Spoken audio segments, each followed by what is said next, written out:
There was a screeching outside, like the wind through the castles of hell. I sat straight up, looking out of the window. I saw a strobing, flickering cascade of red, orange, and yellow hues. For a moment, I thought I was still stuck in some sort of inescapable nightmare. A gaunt oval face stared in through the window. It didn't register how bizarre this was for a few seconds, until I remembered I lived on the 3rd floor. I jumped out of bed. Long bony fingers curled into a clenched fist, tapped lightly on the glass outside, dragging a sharp knuckle across the window. From his eyes, there spun a web of luminescent lights, flashing like fire. I looked straight into them for a moment, feeling blinded as if I had looked straight into the sun. I quickly turned away, seeing shapes streaming past my closed eyelids. From the explosion of light they had suffered, everything looked white, with the bare silhouette of grinning creatures with spiral eyes burned into the back of my retinas. I stumbled away, blindly hitting the nightstand and sending the lamp smashing to the ground, breaking it. I ran into my father's room, crying and screaming about the monster outside my window. He got up, sighing, but he grabbed his pistol and went into my room. A few moments later, he called me. "Come here, Roland," he said in a gruff, harsh tone. "I want to show you something." With my heart still hammering, I wandered back into the room. In the window, I saw melted into the glass 2 swirling spiral patterns. Hints of red, yellow, and orange still glimmered in the circles, like cinders sparkling from a bonfire. "Did you fuck up this window?" he asked, clenching his fist. "And you broke your goddamn lamp?" The gun laid at his side. "No, Dad. I swear.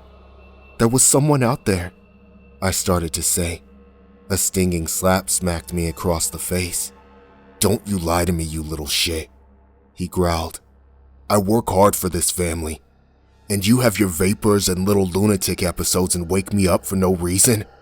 I felt warm rivers of blood stream from my nose. I cringed back, trying to avoid what I knew was coming. But my father was extremely fast, and he had built up muscles over years of labor. Old man strength, my friend Frankie called it. I felt a fist smash into my stomach. I doubled over, retching. He elbowed me hard in the back, and I fell to the ground, gasping and crawling away. "Now don't fucking wake me up again," he yelled as he walked out, slamming the door behind him. I couldn't sleep after that. I kept looking out of the window, but that night, the eldritch creature didn't show his face again.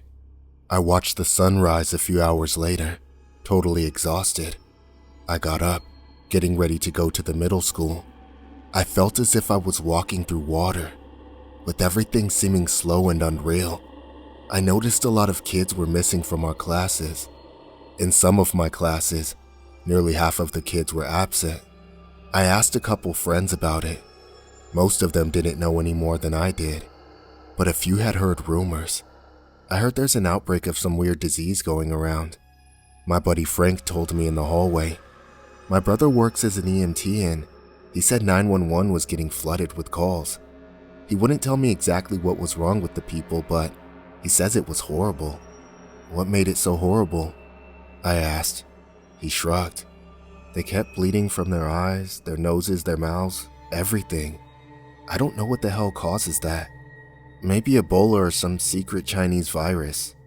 But the doctors at the hospitals couldn't find anything wrong with the people, besides the fact that they were bleeding to death for no reason."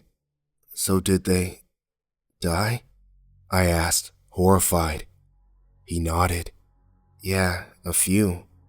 Most of them didn't, though. I don't really know the details, man." He was pretty vague about it. He looked more scared than I've ever seen him before, though. And he's dealt with a lot of shit in that job. Lots of dead people, gunshot victims, overdoses, everything. But he said he's never seen anything like this before. That night, I fell asleep quickly from exhaustion. I awoke, confused, streams of light flashing in my eyes. I looked out the window and saw the same creature from before, Floating in the air, his face looked stretched out, like a giant egg. 2 cyclonic eyes sent out streams of light, spinning like spiral galaxies in the void. The hues of fire that shone from his eyes looked beautiful and hypnotizing, but also blinding. I saw a massive grinning mouth that constantly chattered, and 2 small reptilian holes for a nose. His teeth looked very small and straight, like a child's teeth, but he had far too many of them. Hundreds of the small white pearls shone in that grin, embedded in sickly yellow gums marked with black spots. From his back, 2 black raggedy wings stretched out, filled with holes and rippling slowly in the breeze. They reminded me of a bat's wings, jet black with sores that leaked dark fluid down to the grass far below. I watched this inhuman blood drip off the sharp angles of the wings, thick like oil and glistening with rainbows. They ended in a point like a scalpel. "Don't be afraid, Roland. My name is Mr. Welcome," the creature said in a voice like thunder.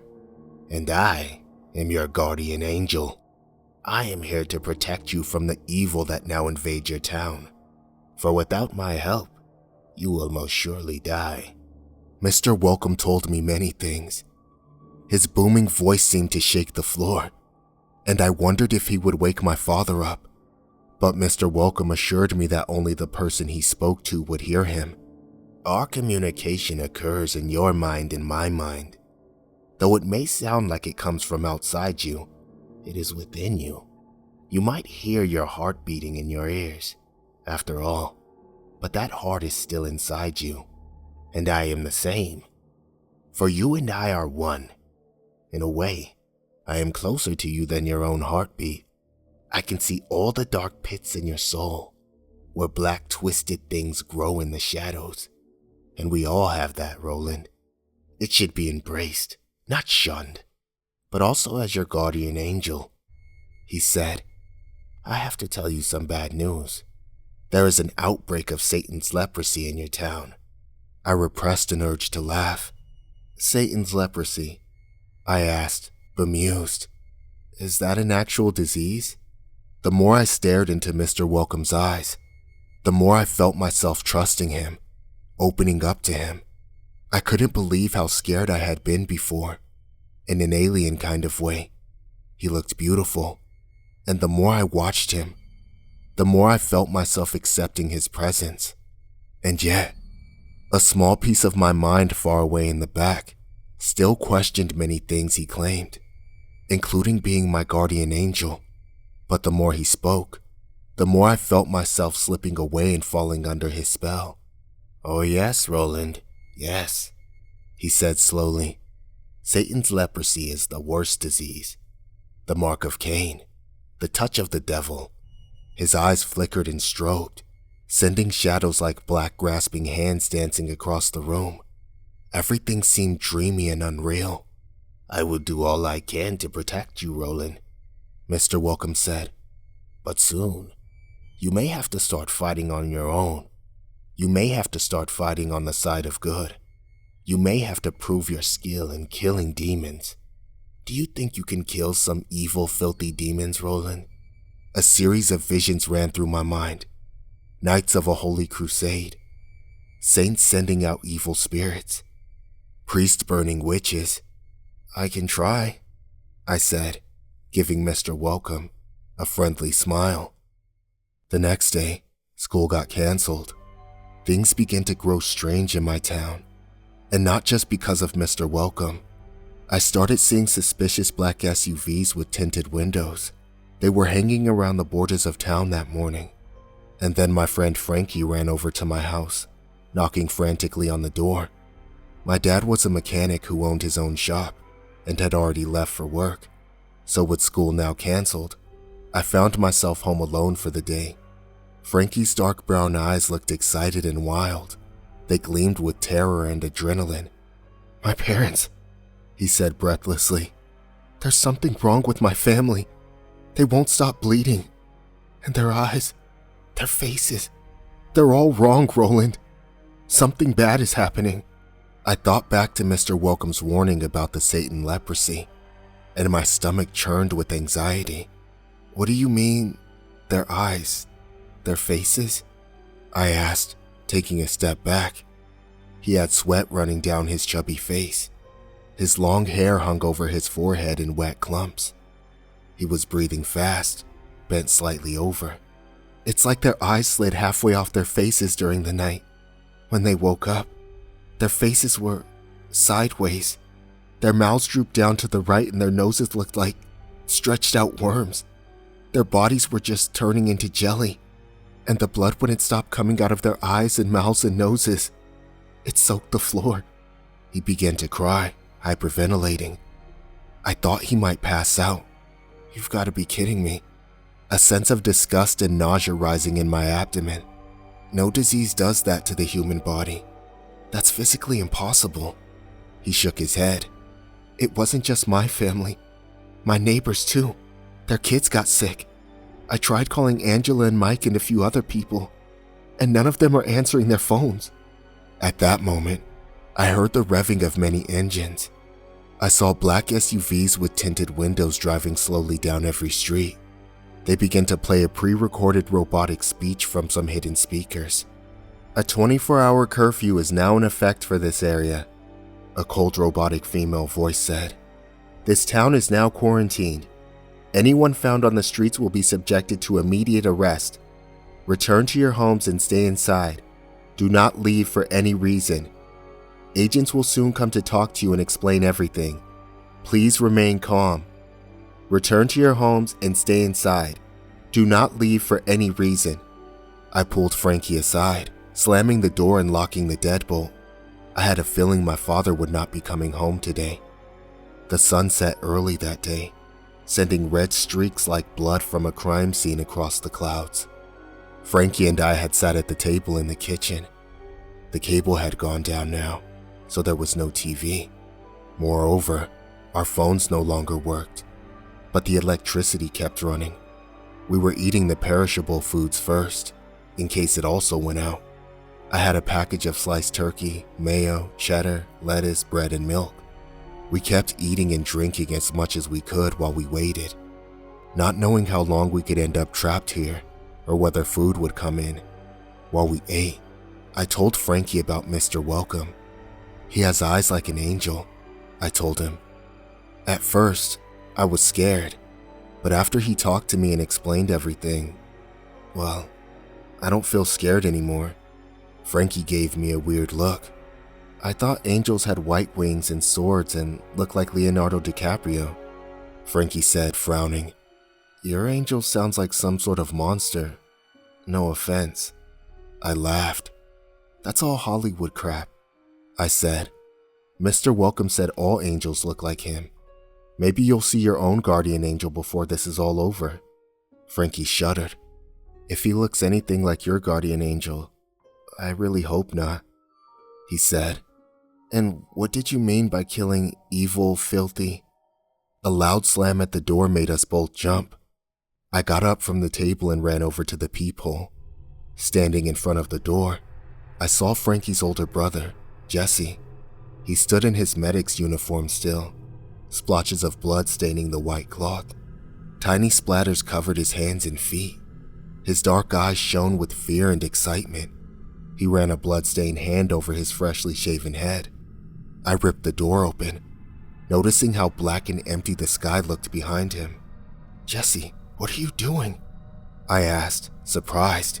He pushed past me. Is my brother here? Where's Frankie? He said, a note of panic in his voice. Frankie came out of the kitchen, a half-eaten sandwich still clutched in one hand. Oh, thank God, Frankie. You're still alive. Yeah, Frankie said through a mouthful of turkey, chewing slowly and raising an eyebrow. So far, so good. My goal is to live forever after all, and I've done a pretty good job up to now. Stop fucking around, Jesse yelled, making us both jump. Do you two idiots not know what's going on outside? Everyone is dying. We need to get out of town immediately. Look, the roads are blocked off, but I don't think they've been blocked off in the woods yet. At least, I hope not. The government agents or whatever they are still organizing, and we need to get out of town before the town gets fully surrounded. There's a deer trail next to the Witt School that leads to the highway. It's probably 8 or 9 miles, but we don't have a goddamn choice. We need to follow it and get out of town before everyone gets locked in and slaughtered like pigs. What do you mean, everyone is dying? How's Mom and Dad? Frankie asked, his eyes growing wet. Jesse just shook his head, his earring of a snake fang jumping back and forth. We need to go, right now. Hurry up, both of you. Grab food and water and anything else you need. Are there any guns in your house? We really need guns and ammo, as much as possible. I have my .38 on me, he said, raising his shirt to show a holstered pistol. But I only have one spare magazine. That's not gonna cut the mustard. I nodded. My dad keeps a few guns here, I said. He's always keeping his Colt on him though. But I think we have a 12-gauge shotgun and a crappy little .22 upstairs. He usually keeps a box of buckshot and 22 bullets for target shooting. I shrugged. I guess that's better than nothing. Jesse groaned. A .22? He asked, narrowing his eyes. Really? Well, go grab it. I got the guns from my father's closet, bringing down all the ammo I could find, which only amounted to 2 partially empty boxes. Jesse groaned even louder when he saw that. Okay, which one of you is a better shot? He asked me and Frankie. We looked at each other. I guess I am, at least with a BB gun, Frankie said. Jesse shoved a .22 and ammo in his direction, giving me the shotgun and remaining buckshot. Then you should take the shotgun, Jesse said to me. You only need to point in the general direction and shoot. It'll spray pellets that'll rip through skin like butter. Why do we need guns? I asked, feeling anxious. You haven't even told us what's happening. Jesse looked up sharply. Haven't I? Well, there's not much time. We need to go now. I can tell you on the way. We walked out into the dark, moonless night. I saw the glinting of many teeth in the shadows of the backyard. Mr. Welcome, I cried, relieved. Jesse and Frankie spun to look at the creature. He stepped out of a hidden alcove next to the chimney, his emaciated body standing 10 feet tall. His eyes started spinning with their hypnotizing light.